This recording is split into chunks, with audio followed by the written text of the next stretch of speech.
Oke, halo. Pada sesi kali ini kita akan belajar mengenai how to write about a bar chart. Jadi bagaimana kita bisa explaining, interpreting the data from infograph.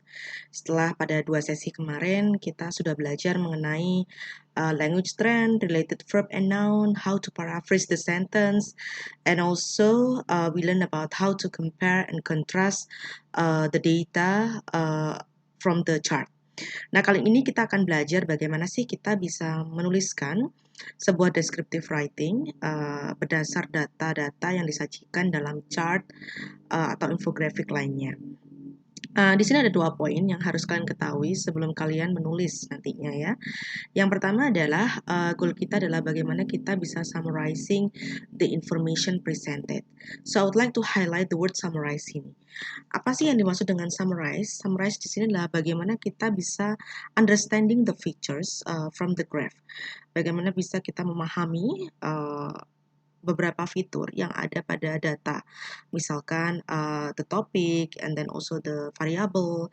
Kita punya ya biasanya horizontal variable, vertical variable. Kita juga bisa mengerti measurement yang digunakan, time period, dan yang terpenting lah kita bisa mengetahui noticeable change yang bisa kita lihat yang paling signifikan terlihat dari grafik tersebut. Lalu setelah kita bisa memahami, kita bisa selecting the features. Kita bisa selecting the points yang mungkin nantinya akan kita ceritakan kembali, akan kita tulis kembali dalam esai yang akan kita buat nantinya. Selanjutnya adalah factors in writing skill. Jadi kita harus mengetahui apa sih indikator sebuah tulisan itu bisa dikatakan baik, bisa dikatakan layak untuk dibaca gitu. Yang pertama adalah task achievement. Di sini task achievement mengacu pada how you summarize and organize the information. Bagaimana Anda bisa presenting the feature, bisa comparing the feature, bisa menjawab data-data yang disajikan pada grafik tersebut dalam sebuah tulisan. Jadi secara langsung Anda bisa menjawab data-data pada grafik tersebut dengan covering some information, lalu mungkin bisa menjelaskan beberapa key points yang ada pada tulisan Anda nanti. And then yang kedua adalah coherence and cohesion. Coherence adalah macro level of text. Jadi di sini kita mengacu pada structure of response seperti introduction, lalu body paragraph, dan concluding paragraph. Jadi make sure teks Anda nanti bisa mengcover 3 poin ini. Ada introductory, ada body paragraph, dan concluding paragraph. Nah, di sini coherency ini juga bisa menentukan how paragraphs are organized gitu ya. Bagaimana nantinya paragraf-paragraf Anda itu disusun gitu sehingga it will help the reader to understand your ideas gitu.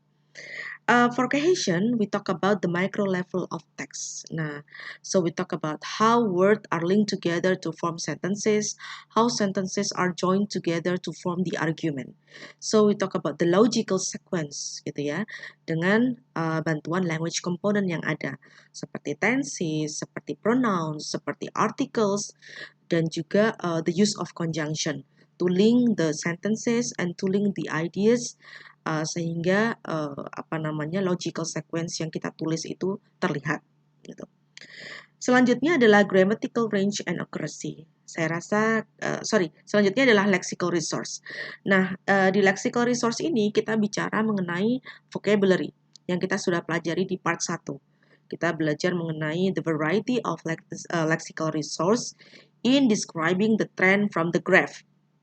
Jadi kemarin kita udah belajar ya beberapa language trend dan related verb and noun. Bagaimana sih kita bisa memparaphrase beberapa kata seperti noun ke verb, lalu verb ke noun atau mungkin adjective ke adverb dan sebaliknya.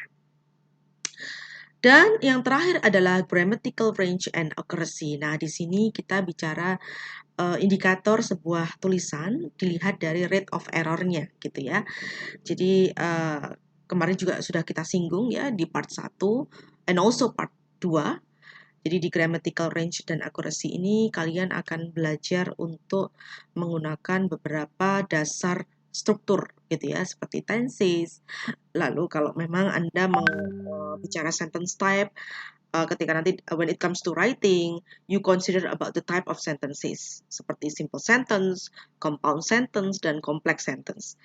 Jadi you can challenge yourself ya, bagaimana Anda bisa menuliskan kalimat itu tidak hanya simple sentence saja, tapi Anda juga bisa menggunakan seperti majemuk setara, majemuk campuran. Also we have it in bahasa Indonesia, right? And then also kalau Anda ingin membandingkan satu data dengan yang lain, Anda bisa menggunakan struktur perbandingan yang tepat gitu ya. How we can use comparative degree here correctly. So we discover the similarities and differences from the data using the correct form of comparative degree and also superlative if it is possible. Gitu. Okay. So on the next slide here, we talk about the organization of the text. Ini juga salah satu indikator yang membuat tulisan kita bagus gitu ya. So we have to know it very well. So when it comes to descriptive writing, paling tidak strukturnya harus terdiri dari introductory paragraph and also body paragraph. What about concluding paragraph? Concluding paragraph is optional. Jadi Anda boleh menuliskan, kalau mau tidak menuliskan pun juga oke, boleh. So this is what makes the content outline of the descriptive writing. It should consist of introductory and also body paragraph. Okay, now we come to the question about how we are supposed to decide the number of paragraphs. Jadi mungkin ada beberapa pertanyaan ya, kenapa kok kita harus memutuskan untuk menentukan jumlah dari paragraf yang akan kita tulis. Saya rasa ini penting sekali gitu ya. Jadi ini adalah awal di mana kalian bisa menuliskan esai kalian. Jadi at least dengan Anda menentukan the number of paragraphs, your ideas will be logically structured.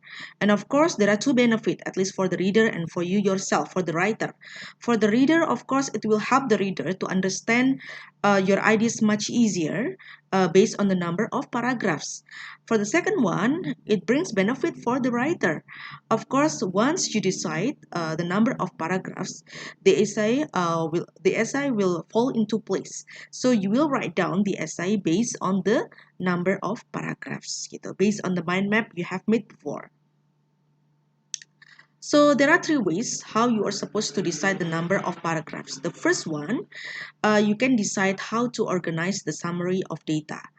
So you are supposed to know how you identify the features and then select the features and present the features for the information based on the graph.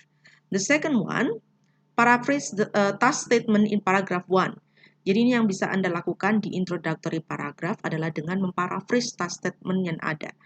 Dan selanjutnya adalah kalian bisa menyertakan beberapa fitur yang Anda temukan tadi dari grafik yang Anda lihat gitu. So you can identify the main trend or feature as part of introduction. Fitur-fiturnya apa saja? Fitur ini bisa mengacu pada topik dari grafik tersebut, lalu variabel horizontal or vertical, lalu measurement-nya, lalu time period-nya, dan juga noticeable change yang paling bisa dilihat dari grafik tersebut. Dan yang terakhir adalah Anda bisa memutuskan mau menuliskan 2-3 paragraf lagi atau mungkin lebih dari itu. Jadi di paragraf selanjutnya ini we pay close attention for the detailed information from the graph. Jadi di sini kita bisa menceritakan fitur-fitur tersebut lebih detail, describing, comparing, contrasting the information, gitu ya. Alright. For organizing the answer di sini, saya punya contoh grafik di sini ya, dan juga task statement-nya. Di sini Anda bisa task statement-nya.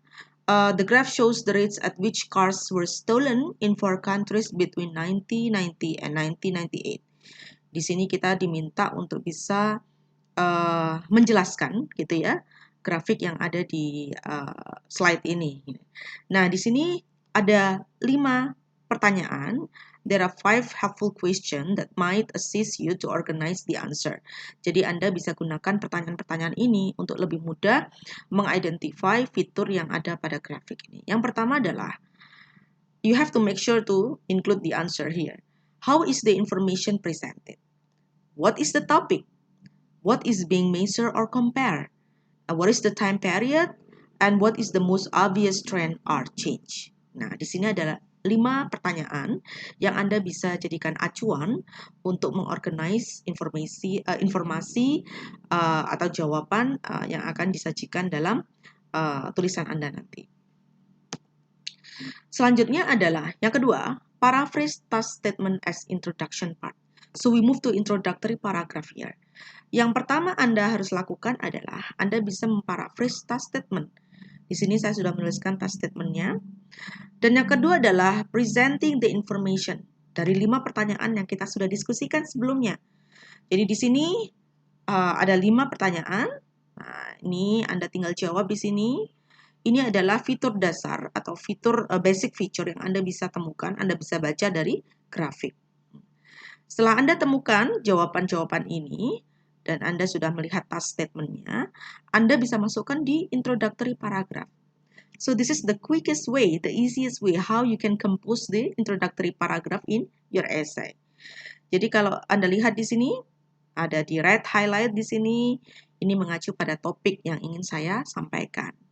Lalu di sini yang green highlight, ini adalah measurement. Jadi diukur dalam satuan apa, ribuan, ratusan, atau bagaimana gitu. Lalu yang orange ini, it represent the time period. Nah, Anda harus jelaskan juga di sini ya. And then the blue highlight here, it represent the noticeable change. Apa sih yang paling bisa dilihat dari grafik tersebut? Nah, di sini saya tuliskan, so the introductory paragraph consists only 2 sentences. Kalau Anda bisa lihat di sini ya. Oke, setelah kita memparaphrase task statement dan kita presenting information berdasarkan jawaban yang ada pada pertanyaan-pertanyaan sebelumnya. Nah, yang ketiga ini kita bisa memutuskan kita mau menuliskan berapa paragraf setelah introductory paragraph ini sebagai bagian dari body paragraph ini. Di sini ada beberapa option. Jadi the number of paragraphs will represent the way you think.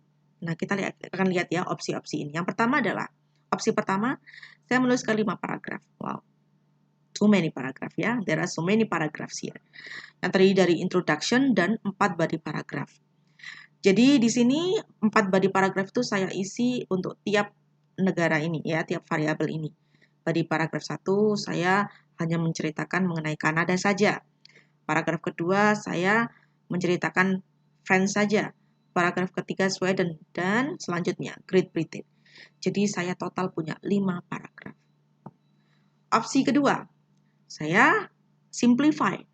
I simplify the number of paragraphs only 3 paragraphs, which consists of introduction and also body paragraphs. So here I put Great Britain on the second paragraph. Why? Because the Great Britain has the highest rate of car theft compared with the other 3 countries, compared with Sweden, French, and Canada. Jadi memang Great Britain ini terlihat paling berbeda ya, karena dia memiliki rate yang paling tinggi. Jadi saya masukkan dalam satu paragraf khusus. Dan paragraf terakhir, ini saya klasifikasikan 3 negara tersebut menjadi satu paragraf. Why? Because these 3 countries have similar characteristic. Mereka mempunyai karakteristik yang sama, yaitu 3 negara tersebut cenderung mempunyai rate yang jauh lebih rendah dibandingkan dengan Great Britain. Jadi ini adalah opsi kedua saya. Opsi ketiga, lagi-lagi saya hanya memiliki 3 paragraf saja. Jadi di paragraf 2 ini, I classify the 3 countries into 1 paragraph, Great Britain, French, and Canada. Why? Because they have similarities. Mereka mempunyai persamaan, yaitu the rate within time period is likely to be fluctuated, gitu ya. And the trend at the end is decreasing. Jadi 3 negara ini mempunyai fitur atau karakteristik yang hampir sama. Dan yang terakhir, Sweden, ini saya masukkan satu paragraf khusus. Kenapa? Karena di sini Sweden mempunyai karakteristik yang berbeda, yaitu jumlah car theft yang menunjukkan increasing trend di akhir gitu ya. Jadi trennya dia terlihat naik gitu ya dibandingkan dengan French, Canada, and Great Britain for the last year gitu.